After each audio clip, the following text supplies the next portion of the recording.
조선 후기에는 왕권도 굉장히 약했던 데다가 탐관 오리들의 수탈로 인해 백성들의 삶은 피폐하다 못해 말도 못할 정도였죠.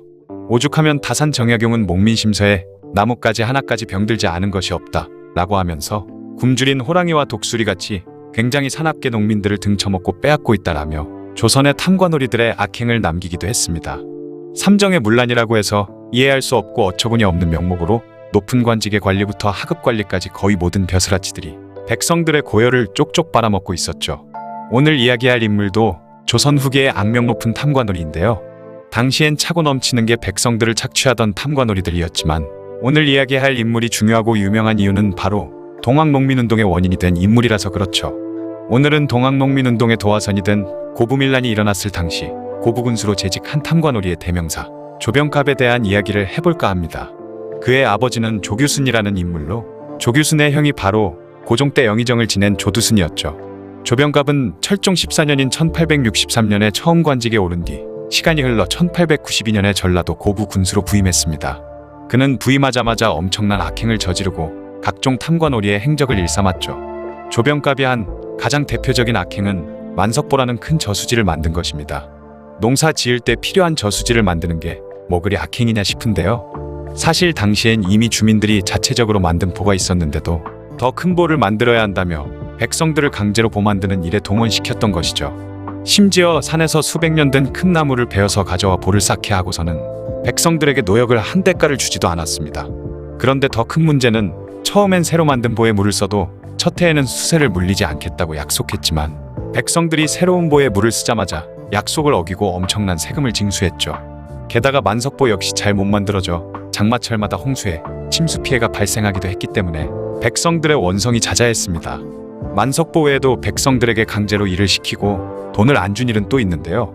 조병갑은 고부 경내에 집을 짓고 첩을 사서 함께 살았는데 이 집을 지을 때 백성들을 데려와 짓게 하고는 돈을 한 푼도 주지 않았다고 합니다.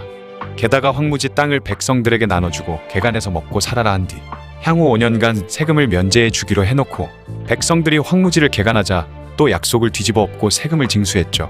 그에게 무슨 돈이 그렇게 많이 필요했는지 나라 세금까지 횡령하는데요. 농민에게는 질 좋은 쌀을 세금으로 징수하고 조정에 보낼 때는 질 나쁜 쌀을 사서 바쳐 거기서 남는 차액을 착복하기까지 했죠. 흉년이 들었을 때는 가명의 보고에 세금을 탕감받았지만 조병갑은 역시나 무거운 세금을 걷어들였고 돈은 다 자신의 주머니 속으로 들어갔습니다. 이런 식으로 세금을 착복하는 일도 있었지만 그냥 돈을 삥 뜯는 경우도 많았죠. 백성들에게 불효나 음행, 잡기 등 온갖 죄목을 뒤집어 씌우고 옥에 가둔 뒤 돈을 줘야 풀어줬다고 하는데요. 그렇게 모은 돈이 대략 2만 냥에 이른다고 합니다. 자신의 아버지 조규순이 과거 태인현감을 지낸 적이 있는데 공적비를 세운다고 하면서 또 백성들에게 1,000냥을 갈취했습니다.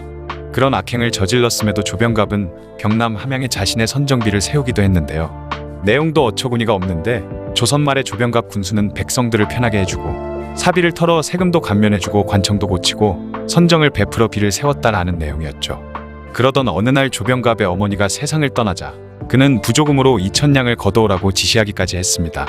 이에 전봉준의 아버지인 전창혁이 백성들의 대표로 나서 조병갑을 찾아가 항의를 했는데 조병갑은 그런 전창혁의 곤장을 치라고 명했죠. 그러다 결국 전창혁은 곤장에 맞아 세상을 떠나는 사건이 벌어지고 말았고 이에 분노한 전봉준은 백성들과 함께 들고 일어났는데 이것이 바로 동학농민운동의 시작인 고부밀란입니다. 1894년 1월 전봉준을 대표로 한 농민들은 고부 관할을 습격해 조병갑을 잡으려 했지만 그는 이미 전주로 도망치고 없었죠.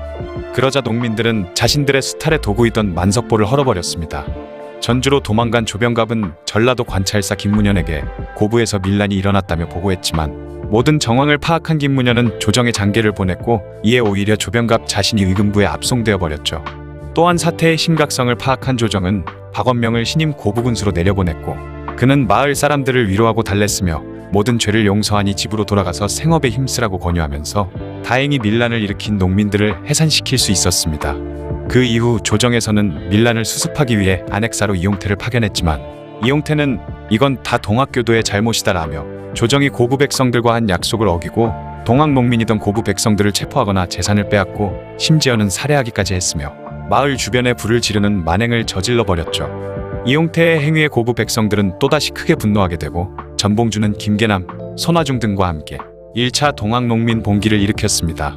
한편 의금부로 압송되었던 조병갑은 결국 고금도로 유배를 떠나게 되지만 불과 1년 만에 풀려나게 되었고 1898년에는 고등재판소 판사가 되어 이후 동학의 지도자인 최시영에게 사형 선고를 하기까지 했죠. 백성들을 수탈하던 탐관오리에다가 유배까지 갔던 죄인인 조병갑이 지방 한직에 불과하던 고부군수에서 당시 핵심 권력이라 할 수 있는 판사로 파격 승진했던 것입니다. 이후로도 조병갑은 삼품인 비서원승으로 승진했고 고종과 친일파들에게 총애를 받아 계속해서 고위관직들을 두루 역임하기까지 했으며 그렇게 쭉 잘 먹고 잘 살다가 1912년 5월 69세의 나이로 천수를 누리다 세상을 떠났죠. 좀 아이러니한 점은 왜 이런 악당들은 오랫동안 잘 먹고 잘 사는지 모르겠네요. 조선 후기의 탐관오리의 대명사이자 동학농민운동의 불씨를 당긴 조병갑에 대한 이야기였습니다.